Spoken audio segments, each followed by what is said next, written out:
ছিলাম যে পার্লামেন্টটাকেও ঠিকভাবে তৈরি করতে হবে। আর ওটা না তৈরি করে ভারতবর্ষের বেকার যুবকদের আগে কাজের ব্যবস্থা করে দেওয়া। নরেন্দ্র মোদী সরকার শুরুতে যখন এসেছিলেন ২০১৪ তারিখে স্লোগান দিয়েছিলেন বছরে ২ কোটি করে চাকরি এবং জব দেওয়া হবে এবং বেকার যুবদেরকে জবে লাগানো হবে। কিন্তু নরেন্দ্র মোদী সেটা প্রতিশ্রুতি ভেঙে দিয়ে এখন যা যা করছেন সব জায়গায় ফুটো এবং ছিদ্র হয়েছে।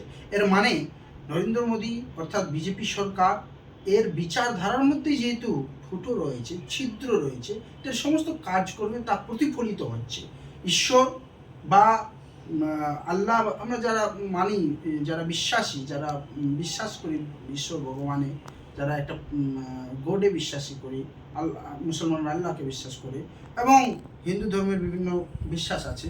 তো দেখা গেলে দেখুন না কি আশীর্বাদ নরেন্দ্র মোদীকে কারা দিচ্ছেন। উনি যে ধর্মের কথা নামে ভোট নিচ্ছেন, উনি ধর্মে প্রথম দেখুন অযোধ্যার রাম মন্দির করতে গিয়ে রাম মন্দিরে একটা ছিদ্র করে দিলেন। কি ছিদ্র করলেন জানেন?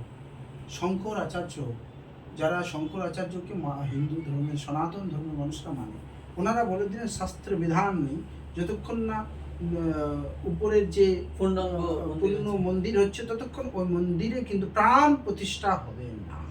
সেটাকে তুমি ছিদ্র করেই প্রাণ প্রতিষ্ঠা, শাস্ত্রের বিধান